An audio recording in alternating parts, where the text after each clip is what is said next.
एक कोर्स हम लोग शुरू कर रहे हैं, ये उसका पहला वीडियो है। और जैसा कि आपने थंबनेल में देखा है कि हम इंग्लिश स्पीकिंग जो सीखने वाले हैं वो अपने जीवन यानी अपनी रियल लाइफ के ज़रिए और ग्रामर के ज़रिए हम लोग सीखेंगे। मैंने यहाँ पे लिखा भी है, देखिए मैंने लिखा है कि English speaking with grammar and life. अब इसका नाम तो आपने सुना ही होगा कि भाई ग्रामर से हम इंग्लिश में बहुत सारी चीज़ें सीखते हैं, समझते हैं, लेकिन इसका क्या फंडा है लाइफ का। इसके बारे में 2-4 बातें आपसे कह देता हूँ और उसके बाद हम चीज़ों को सीखना शुरू करेंगे। देखिए, जब भी हम किसी चीज़ को सीखना चाहते हैं, ये जो शब्द है ना सीखना, ये कोई आसान शब्द नहीं है। हम में से हर एक व्यक्ति इस शब्द का यूज़ करता है, मगर क्या सच में हम कोई चीज़ सीखना चाहते हैं?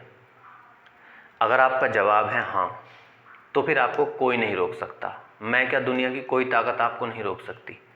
सीखने वाले को कोई भी नहीं रोक सकता। लेकिन सवाल ये उठता है कि आपके लिए सीखना कितना ज़्यादा ज़रूरी है, आप कितना ज़्यादा सीखते हैं। और जो हमें सच्चाई में असली चीज़ जो चीज़ सिखाती है वो क्या है? हमारी लाइफ, यानी कि हमारा जीवन जो चीज़ हमें सिखाता है वो दुनिया की कोई चीज़ हमें नहीं सिखा सकती। तो यूँ तो आपको YouTube पर अगर आप सर्च करेंगे तो आपको सैकड़ों हज़ारों की संख्या में आपको वीडियो मिल जाएंगी इंग्लिश स्पीकिंग के बारे में। कहीं आपको बुक्स सजेस्ट की जा रही हैं, किसी वीडियो में आपको नोट्स दिए जा रहे हैं, किसी वीडियो में आपसे कहा जा रहा है कि आप इन कुछ बातों को याद कर लीजिए और आप इंग्लिश स्पीकिंग सीख जाएंगे। पर मेरा ऐसा मानना नहीं है। मैंने जो अपनी ज़िंदगी में चीज़ों को समझा है, देखा है, मैं क्या करता हूँ कि किसी भी चीज़ को प्रैक्टिकल में लाने की कोशिश करता हूँ। कुछ भी आप सीखना चाहते हैं, आप उससे पहले अपने जीवन में ढूंढिए, क्या आपके रोज़मर्रा के जीवन में वो चीज़ मौजूद है। अगर हाँ वो चीज़ मौजूद है आपके रोज़मर्रा के जीवन में, तो आप उसको आसानी से सीख जाएंगे, क्योंकि फिर आपको ना कोई टाइम नहीं लगाना पड़ेगा उस चीज़ के लिए कि भाई मैं इस टाइम सीखूं या उस टाइम सीखूं। 24 घंटे आप कोई भी चीज़ सीख सकते हैं अगर आपकी नज़र जीवन में उन चीज़ों पर है जिन चीज़ों को आप सीखना चाहते हैं। अब आप सोचोगे कि मैं बात कर रहा हूँ इंग्लिश स्पीकिंग की और स्पीच दे रहा हूँ मैं जीवन के बारे में, ये मैं कैसी अजीब सी बातें कर रहा हूँ। मगर ऐसा नहीं है। मैंने इंग्लिश के बारे में जो कुछ भी समझा है वो जीवन के बारे में समझने से ही समझा है। यानी कि मैं जब तक ग्रामर के पीछे रहा या इंग्लिश स्पीकिंग के पीछे रहा या इंग्लिश के पीछे रहा, तब तक उतनी चीज़ें मुझे समझ में नहीं आई। हाँ, मैंने कुछ शब्द याद कर लिए, कुछ सेंटेंस मैंने रट लिए, मगर उससे एक दायरा बंध गया, एक सीमा बंध गई कि बस मुझे पता चला कि मैं इतना जानता हूँ, उसके आगे मुझे कुछ पता ही नहीं। फिर मेरी खोजबीन शुरू हुई कि भैया अगर हम लाइफ को समझते हैं तो हमें बाकी सब चीज़ें आसानी से समझ में आ जाती हैं। अब पहला स्टेप जो हम पढ़ेंगे, देखिए मैं पढ़ाऊंगा सब कुछ आपको ग्रामर से ही समझाऊंगा, मगर मैं इस ग्रामर को दिखाऊंगा कहाँ? आपको आपकी लाइफ के अंदर दिखाऊंगा कि वो आपकी लाइफ में मौजूद है या नहीं है। अब देखिए, जब भी हम कोई चीज़ बोलना शुरू करेंगे, जैसे मैं सेंटेंस बोलूँगा, हम लोग बातचीत करेंगे इंग्लिश में, तो हम बातें करेंगे ना, हम बातचीत करना चाहते हैं, तो पहले ये समझ लेते हैं कि ये जो बातचीतें हैं ये कितने तरह की होती हैं।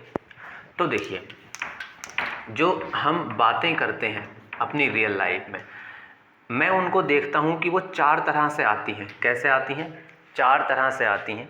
देखिए, एक तरह की बातें होती हैं आपकी अफर्मेटिव। आप शब्दों पर ध्यान ना दें कि मैं ये क्या लिख रहा हूँ, ये शायद उन बच्चों को समझ में आएगा जिन्होंने ग्रामर थोड़ी सी पढ़ी लिखी होगी, लेकिन अगर आपने ग्रामर उतनी नहीं भी पढ़ी है तब भी आप इनको अभी लाइफ में जब मैं बताऊँगा आप समझ पाएंगे। दूसरा आता है आपका निगेटिव, उसके बाद आता है आपका इंट्रोगेटिव, उसके बाद आता है आपका डबल इंट्रोगेटिव। अभी जब मैं आपको बताऊंगा तो आप इन सब चीज़ों को आराम से समझ लेंगे कि मैं ये क्या कह रहा हूँ। देखिए, अफर्मेटिव का मतलब वो बातें होती हैं जहाँ हम सीधे सीधे अपनी बात कहते हैं। मैं कुछ भी कहूँ, जैसे मैं ये कह रहा हूँ कि मैं पढ़ा सकता हूँ, आप अपने आप से कह सकते हैं कि मैं इंग्लिश सीख सकता हूँ, मैं इंग्लिश बोल सकता हूँ। या हम ये कह रहे हैं कि मैं रोज़ इतनी चीज़ें पढ़ाता हूँ, मैं रोज़ इतने घंटे काम करता हूँ। या आप ये कह रहे हैं कि मैं कल वहाँ गया था, कल मैंने ये किया था, कल उसने ये कहा था, कल तुमने मुझे फ़ोन किया था। ये बातें हैं सीधी सीधी, इसमें आप कुछ भी नहीं बोल रहे हैं। क्या रोज़मर्रा के जीवन में आप इस तरह की बातों का इस्तेमाल नहीं करते हैं? बिल्कुल करते हैं। आप ये कह सकते हैं कि मैं इस वीडियो को देखने के बाद नोट्स बनाऊंगा, या मैं इस वीडियो को देखने के बाद जीवन में खोजबीन करूंगा।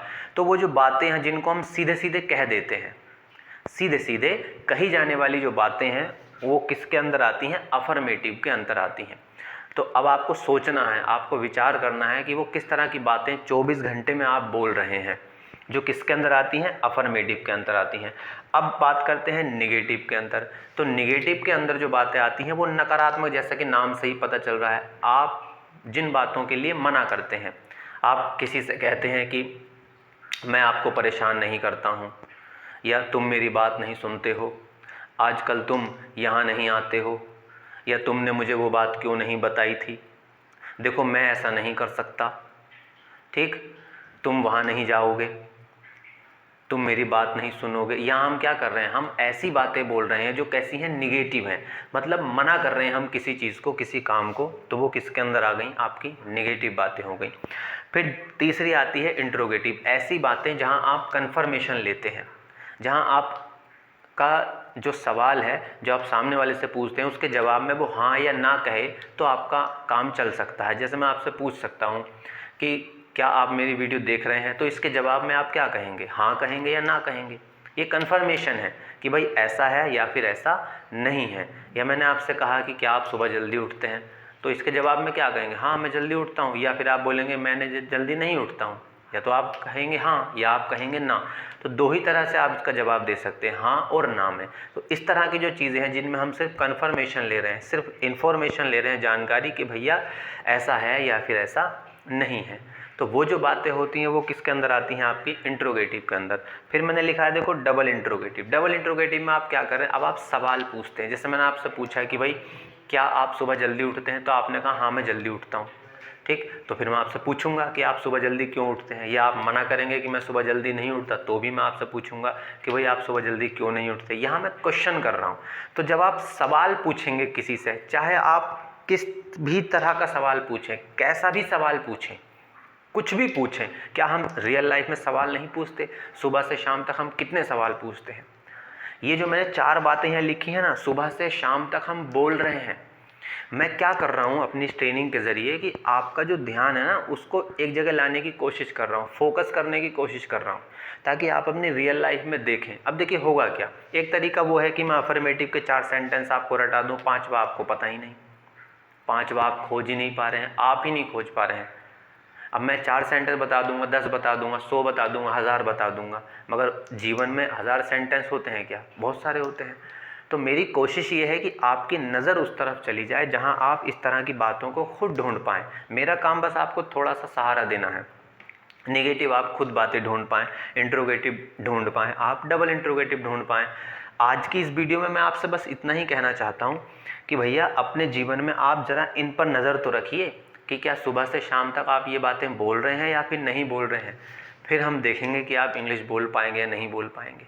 फिर कुछ नहीं करना है, एक बार आपकी नज़र उस चीज़ पर आ गई कि हाँ मैं जानता हूँ सुबह से शाम तक मैं इन 4 तरह की बातें कर रहा हूँ, बस फिर मैं पहचान लूँगा कि अफर्मेटिव को कैसे कन्वर्ट करूँगा इंग्लिश में, निगेटिव को कैसे करूँगा, इंट्रोगेटिव को कैसे करूँगा, और मैं डबल इंट्रोगेटिव को कैसे करूँगा।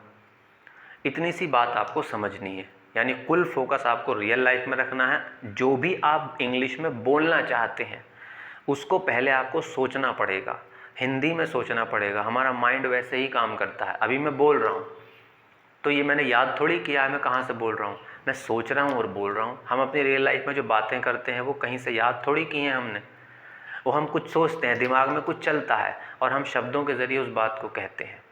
तो जब आपको ये फ़्लो समझ में आएगा कि अच्छा ऐसा होता है, तो बस हमें सिर्फ कुछ नहीं करना है, हमको हिंदी को इंग्लिश में कन्वर्ट करना है, और वो इजी काम है, वो मुश्किल नहीं है।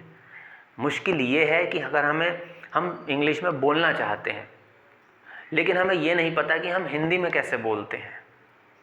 अगर मुझे ये मैकेनिज़्म समझ में आए कि मैं हिंदी में ऐसे बात कर रहा हूँ, तो बस मुझे सिर्फ हिंदी को इंग्लिश में ट्रांसलेट ही तो करना है, बाकी सोचना तो सेम ही है ना।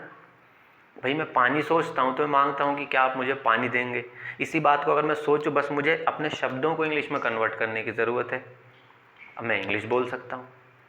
तो ईजी है, कुछ भी रटिए मत, कुछ भी मत रटिए, मैं जो बताऊँ वो भी मत रटिए, किसी का बताया हुआ मत रटिए। अपने जीवन में चीज़ों को देखिए, समझिए, अपनी सोच को समझिए, आप कैसे सोचते हैं, हम कैसे बोलते हैं। बस फिर आपको सिर्फ एक काम करना होगा और वो है कन्वर्ट करना। आज की इस वीडियो में मैं आपको कोई ज़्यादा थ्योरी वोरी नहीं पढ़ाने वाला हूँ, ये बहुत सारी चीज़ें, बहुत सारे सेंटेंस नहीं बताने वाला हूँ, बस कुछ छोटी छोटी ट्रिक्स बताऊँगा। अगर आप उनको फॉलो कर गए तो यकीन मानिए आप सीख जाएंगे। छोटा छोटा वीडियो बनाऊंगा आपके लिए और आप देखिए, कोशिश कीजिए, ढूंढिए। बस आज के वीडियो में इतना सा काम था। आपके जीवन में अफर्मेटिव सेंटेंस ढूंढिए, यानी सीधी बातें। उसके बाद नेगेटिव सेंटेंस, यानी जहां आप मना करते हैं किसी काम के लिए। तीसरा इंट्रोगेटिव ढूंढिए, जहां आप कन्फर्मेशन लेते हैं। सुबह से शाम तक आप इस तरह की बातें करते ही हैं। डबल इंट्रोगेटिव, जहां पर आप सवाल पूछते हैं। इस वीडियो में सिर्फ इतना ही रखते हैं, मिलते हैं फिर से किसी नई वीडियो में। तब तक के लिए सभी को नमस्ते, जय हिंद।